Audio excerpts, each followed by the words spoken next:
Anda kembali menyaksikan berita utama di segmen Kompas Bisnis. Pak Trenggono, kita lanjutkan pertanyaan saya tadi. Sebenarnya apa peran Kementerian Pertanian? Kan bosnya Kemenhan nih.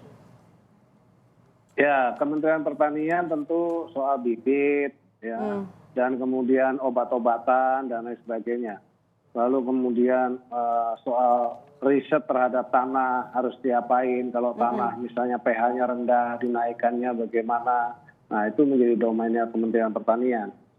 Lalu kemudian yang lain seperti tadi yang saya sampaikan, PUPR adalah menyiapkan infrastruktur, kalau diperlukan irigasi atau diperlukan air dan seterusnya, kita diskusi kepada Menteri PUPR.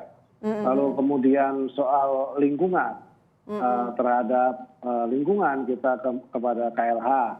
Lalu kemudian status tanah kepada Menteri ATR. Dan kemudian pasca panen kita libatkan BUMN. Demikian.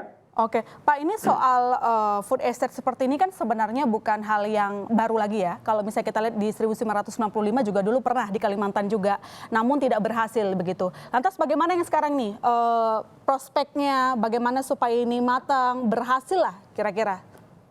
Nah, jadi begini.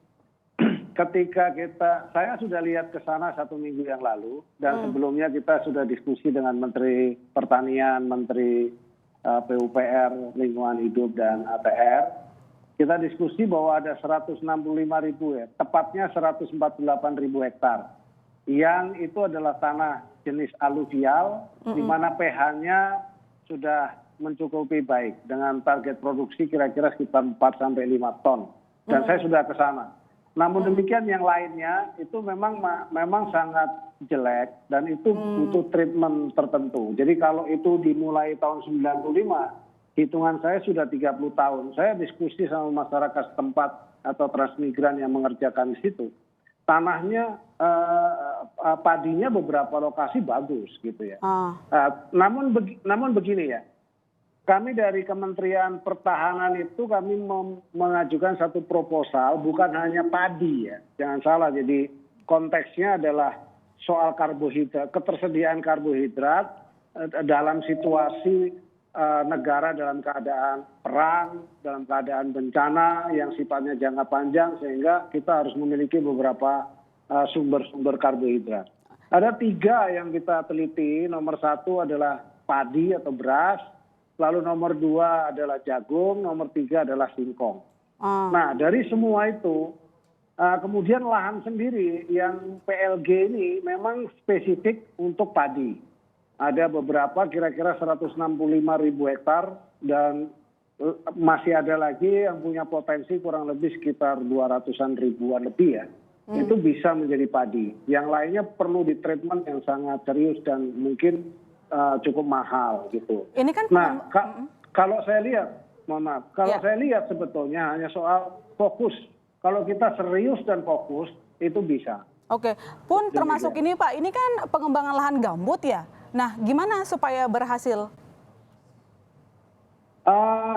Begini, kalau lahan gambutnya sendiri kan tentu ada tanaman-tanaman seperti sorghum yang bisa ditanam di situ. Tapi kan juga ada lahan-lahan aluvialnya cukup luas di situ yang bisa kita kembangkan, kita manfaatkan dan tanahnya kita olah untuk menjadi yang pH-nya bisa naik dan bisa cocok untuk padi. Potensinya nah, seperti tadi saya katakan bahwa kita tidak hanya di sini, tidak hanya di bekas PLG ini. PLG ini kita pilihin ya. Jadi kalau PLG secara keseluruhan barangkali begitu, ya tidak. Yang misalnya yang tidak bisa ya tentu tidak. Nah, yang sudah dibangun ini kan sayang kalau nggak kita lanjutkan dan kita kembangkan. Toh faktanya di beberapa lokasi yang kita lihat, yang saya datang ke sana bagus. Nah, namun saya juga melihat di lokasi lain, yang saya bersama Wakil Menteri KLH, saya datang ke tempat lain yang tidak ada airnya. Dan itu bagus sekali untuk tanaman singkong. Dan singkong ini menjadi satu alternatif yang sangat bagus karena dia bisa dirubah menjadi mokap yang bisa dibuat mie, bisa dibuat makanan lain sebagainya. Demikian. Potensinya sebanyak apa sih Pak bisa menambah stok pangan kita nanti dengan hitungan Bapak tadi kan tanahnya tidak hanya di situ ya, tapi kira-kira sudah ada hitungannya belum Pak proyeksinya? Hitungannya masih dihitung secara detail ya, tapi kira-kira kalau dari kemarin di luar yang PLG itu ada lahan yang sangat bagus untuk tanaman singkong. Kan tadi ada 3 jenis ya, tanaman singkong. Nah, itu ada kurang lebih sekitar 800.000 hektar, tapi tidak di satu hamparan. Jadi ada di beberapa titik, begitu ada di 6 titik kurang lebih. Saya kemarin minggu lalu saya pergi ke sana.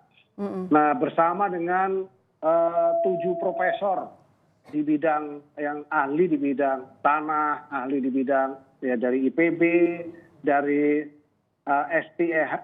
Sekolah Tinggi Ilmu Hayati ITB, dari Universitas Jember, dari LIPI, kita ajak semua. Nah, itu untuk melihat tanah, untuk melihat bagaimana tanah ini dan seterusnya. Nah, kemudian kita akan kembangkannya. Yang di luar PLG itu kita akan tanam singkong di sana. Demikian. Pertanyaan terakhir saya, Pak, ini dananya berapa ya nanti habisnya? Lalu kemudian sumbernya dari mana? Apalagi kan kemarin Kemenhan juga agak ditegur ya sama Presiden soal anggaran senjata. Jadi begini, kalau soal anggaran, ini kan untuk kepentingan cadangan pangan, ya. Sebenarnya kalau kita kerjakan ini kita bisa buatkan semacam kayak bond lokal begitu, ya kan. Lalu kita bangun, kalau kita kembangkan singkong untuk 1 juta hektar itu kurang lebih sekitar 25 juta mokap, ya, 25 juta ton hasilnya. Nah, itu 3,6 tahun, jadi 3 tahun 6 bulan udah bisa kembali modal. Kita sudah ada hitungan kasarnya, tapi sekarang kita lagi hitung lagi secara detail. Itu dari sisi singkong. Kalau padi terus terang memang tidak BEP ya, karena wilayahnya perlu treatment yang begitu besar biayanya. Begitu.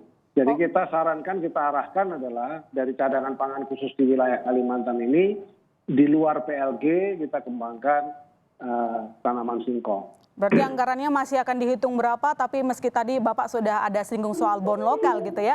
Terima kasih Pak Trenggono waktunya, semoga Food Estate kali ini berhasil.